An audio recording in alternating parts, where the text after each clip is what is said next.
Halo, terima kasih telah mengklik video ini. Damai dan kasih pada kalian semuanya bisa menikmati kehidupan dengan bermanfaat. Pada pembahasan pada kali ini kita akan membahas mengenai agama dan negara secara internasional ya. Ini menjadi salah satu pembincangan yang sangat sensitif, tetapi kita perlu mengetahuinya untuk menjadi dasar kita maju ke depan, menjadi lebih berkualitas. Untuk topik kali ini kita akan membahas mengenai mengapa negara no religion yang tidak beragama bisa lebih baik secara internasional. Nah, itulah mengapa pentingnya beberapa negara. Saya lihat ada yang menjadi dasar sebagai ideologinya itu agama, dan ada yang juga ideologinya berdasarkan kebebasan. Kebebasan di mana orang bisa menjadikan pemikirannya itu tersebar kemana-mana tanpa adanya pembatasan tertentu. Tetapi ada yang menjadi pembatasan pemikiran kita. Kita mau ngomong ini nggak bisa karena udah ideologi dan sistemnya seperti itu. Sangat sulit sekali untuk kita mengikutinya. Apalagi Anda tinggal di Indonesia. Kita sekarang ini, khususnya saya tinggal di Indonesia, memberikan pandangan hal yang tidak sesuai untuk mengkritik apa yang mereka percayai, ya justru akan sangat sulit gitu. Dari situ kapan mau bisa maju gitu. Nah, untuk membuktikan kata-kata saya kapan bisa majunya, ayo mari kita bahas. Nah, dari depan kita di sini kita melihat bahwa sejarah Renaissance, sejarah yang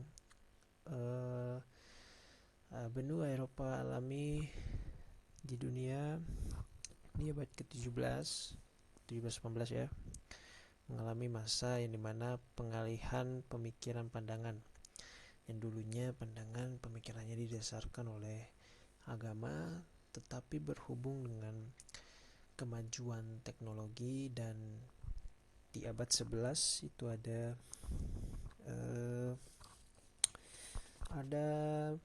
gerakan sains ya. Di abad 13 dan 14 itu gerakan sains pertama yang dilakukan itu di abad pertengahan, dan terjawab akhirnya di abad yang ke-18, di abad Renaissance. Dan itu perlu waktu untuk menjadikan tersebut sebagai budaya, karena kan budayanya itu berdasarkan dari hal-hal yang bersifat sebelum abad pertengahan, bersifat non agama gitu. Dan non agama yang dialami Eropa itu kan sejak zaman Romawi, sejak zaman klasik, yang dimana filsuf-filsuf tuh Socrates, Plato, nah muncul di situ semuanya. Nah, oke, kita akan membahas mengenai bagaimana sistem internasionalnya dan bagaimana apa yang jadi peran kita ya, kalau kita ya sebagai diplomat atau duta besar, itu menjawab atau kita menanggapi tentang agama ini. Oke, kita akan membukanya. Nah, ini dia. Sebelum kita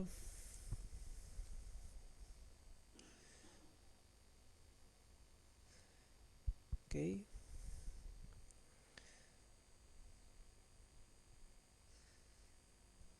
ya. Jadi di sini kita sudah lihat di depan bahwa ada relativisme budaya dan relativisme kognitif. Oke. Nah, jadi relativisme ini menjadi dasar kita untuk berpikir ya, apalagi secara internasional, karena berkaitan dengan budaya dan pemikiran seseorang mengenai kebenaran. Kalau Anda melihat di sini mengenai relativisme budaya, itu ada ideologi dan budaya ya. Relativisme yang dibagi menjadi Eropa dan Asia. Nah, oke, kita akan mulai mengenai relativisme budaya. Nah, dengan sejarah yang kita tahu tadi Eropa yang telah saya jelaskan, itu kita tahu di situ penyebab beberapa negara yang sebagian besar populasinya itu non agama. Ya, kita bisa lihat saya ambil di Wikipedia ya. Nanti linknya saya taruh di bawah biar Anda bisa mengerti.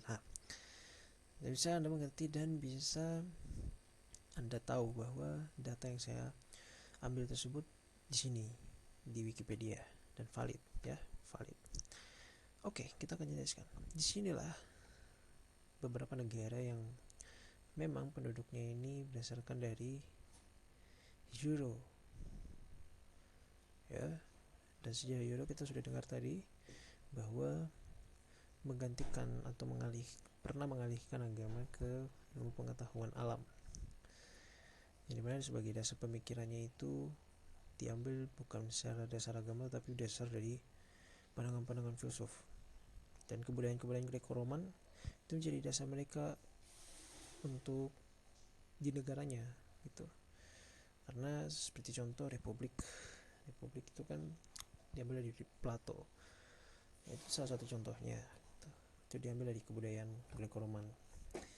Nah, di sini kita bisa lihat di atas ini bisa kita lihat warna hitam ini populasi umat non religion paling banyak, sedangkan di bawah ini adalah populasi yang beragama ini. Nah, populasi di bawah ini sedangkan ini merupakan negara-negara yang kurang maju, negara-negara yang ya mungkin ada yang beragama, cuman yang tidak beragama, cuman yang jelas di sini diberikan populasi yang mengatakan bahwa di sini loh ada populasi yang religion tapi tidak maju. Nah, sedangkan di sini maju. Itu kan jadi pertanyaan kita secara internasional. Karena terkadang gini, kebudayaan mereka ketika mereka bawa ke sini sensitif sekali. Saya pernah ketemu apa yang menjadi teman saya bercerita tiba-tiba dia mengenai agama, bagaimana pendapat tentang agama, dan menjelaskan kepada saya, kita saling berdiskusi di situ. Ya mereka anggap kayak biasa aja. Mereka menghina pun mereka menganggap itu nggak menghina karena udah kebudayaannya dari situ sebagai ilmu pengetahuan alam. Apa yang mereka cari itulah yang mereka akan dapatkan gitu, dan apa yang mereka cari mereka dapatkan sesuai dengan apa yang mereka inginkan gitu. Saya seperti itu ya. Sedangkan kita udah tahu kebudayaan mereka itu kebudayaan yang non religion ini dasarnya itu dari ilmu pengetahuan alam ya, dari zaman Renaissance ya, dari zaman ini, dari zaman abad pertengahan ke zaman modern. Nah, oke, kita akan masuk ke topiknya pada kali ini. Kita akan membahas mengenai relativisme budaya dan ideologinya ya.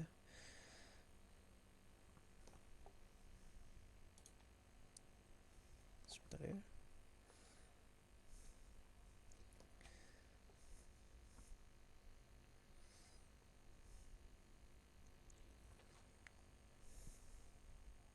Oke. Jadi di sini kita bisa melihat bahwa relativisme budaya ini sangat berbeda ya. Kita lihat dari Eropa dan Asia. Sebagian besar Asia, negara-negara di Asia tadi ini tidak memiliki, Asia dan Afrika ya khususnya, Asia dan Afrika ini memiliki perbedaan yang cukup besar. Perbedaan yang cukup besar yang kita dapatkan dari sini. Banyak sekali non religion di sini mungkin umatnya beragama semua. Nah, sinilah kita lihat perannya.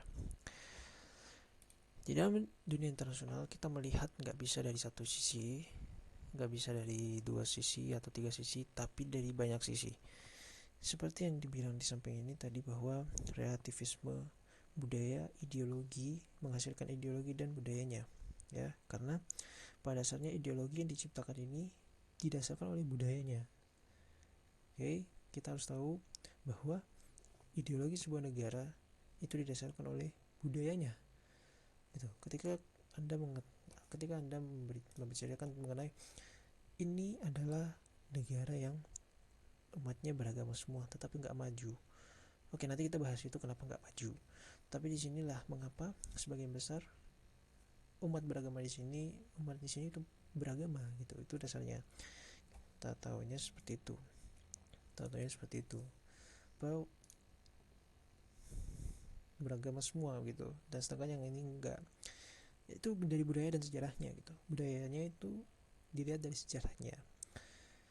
Sejarah Indonesia kita tahu bahwa kita diberdekakan oleh orang yang beragama juga, ya Soekarno ya. Soekarno merupakan seorang agamawis juga.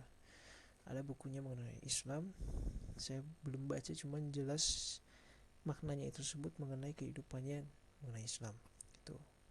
Ya mungkin ada yang beberapa pelopor bangsa, pahlawan bangsa yang juga memiliki selain Islam juga ada mungkin, tapi dasarnya kan sebagai umat beragama. Dari sinilah kita melihat bahwa Eropa berdasarkan ilmu pengetahuan, dan Asia, Indonesia, India dan lain-lainnya ini negara-negara beragama ya, didasarkan oleh apa? Etika. Etika yang berasal dari mana? Etika yang berasal dari agama. Mereka dasarkan etika itu sebagai agama. Etikanya dari agama.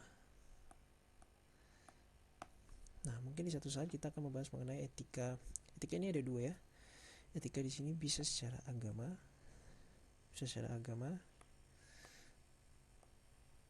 bisa juga secara pengetahuan, ilmu pengetahuan.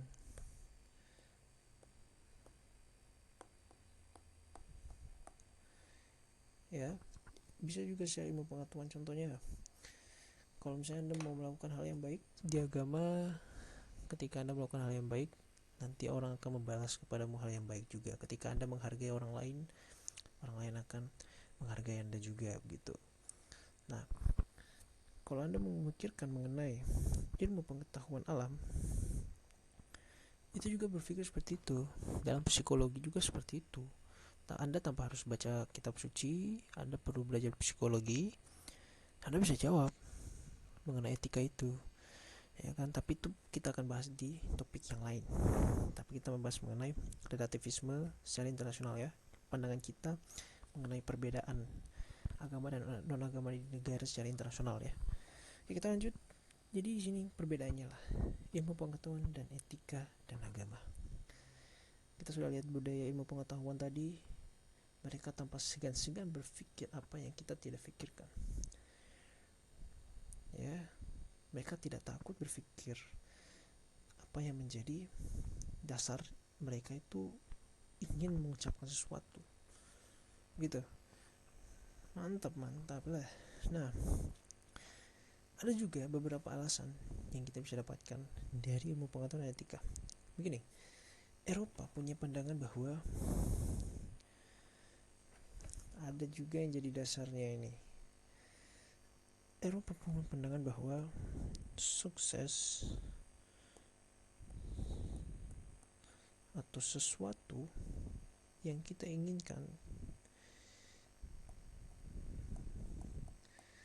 itu dengan kerja keras.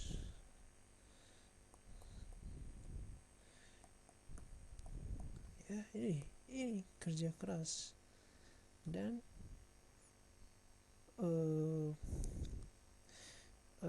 kerja keras dan berpikir.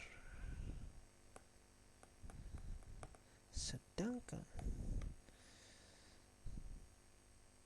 ketika kita berbicara orang yang etika, sukses itu doa dan sikap.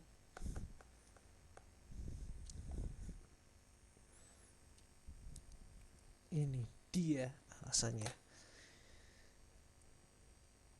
mengapa negara maju atau enggak di sini. Anda kalau realistis pasti bisa jawab. Anda kalau realistis pasti bisa menjawab. Sukses atau inginkan didasarkan kerja keras dan berpikir. Sukses, doa dan sikap.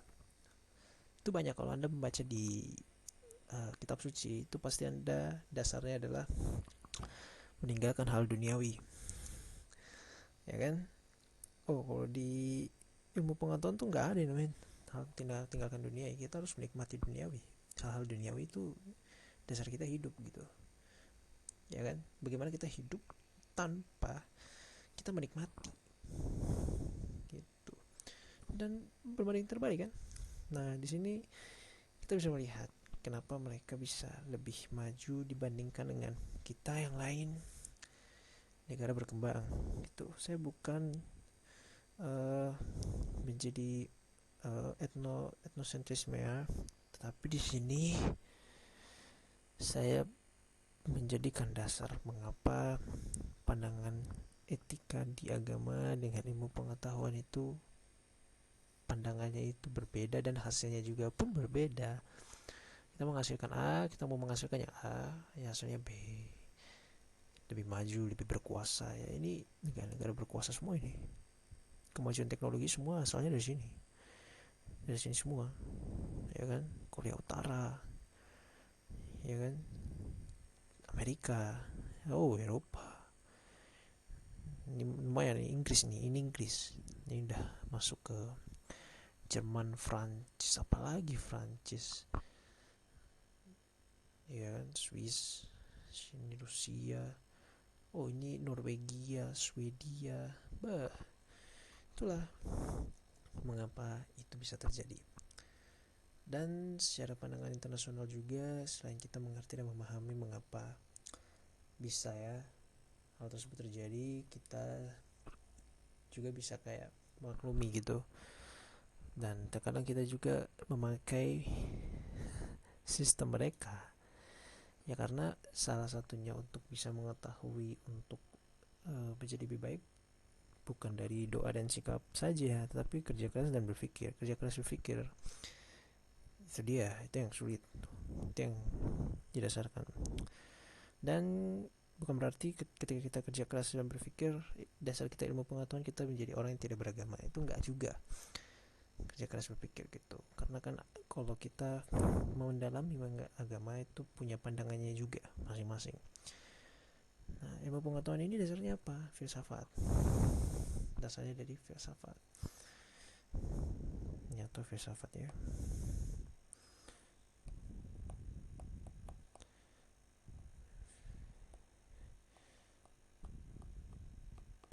Dasarnya dari filsafat. Ya, itu makanya kebudayaan Plato, Greco-Roman bicara mengenai adakah Tuhan, mengenai pengetahuan lebih. Ya, itulah kalau kita lihat dari pandangan setiap negara. Ya mungkin ada beberapa negara yang tidak suka dengan negara yang beragama, yang tidak beragama. Ya mungkin ada yang bertentangan karena hal tersebut mengganggu. Cuma yang jelas kita hidup sebagai manusia itu ketika hidup beragama, yang jelas kita harus tahu kembali lagi ke etika kita hidup di dunia gitu. Kita punya banyak sekali hal yang sifat dasar manusia egois. Jangan sampai keluar, karena ya Anda tahu bahwa relativisme budaya dan kognitif ini itu udah menjadi dasar kita gitu. Ya Anda bisa tahu kognitif, kebenaran, kerja keras dan berpikir, dan doa dan sikap itu udah beda cara pandangnya, bahwa doa dan sikap lebih benar dibandingkan kerja keras dan berpikir, sedangkan yang lain berpikir bahwa kerja keras dan berpikir itu menjadi hal yang sangat benar dan patut untuk menginginkan apa yang kita mau dibandingkan dengan doa dan sikap. Itu kan ada satu relativisme itu. Nah, itu mungkin yang kita bisa dapatkan untuk hari ini. Mungkin Anda akan bertanya,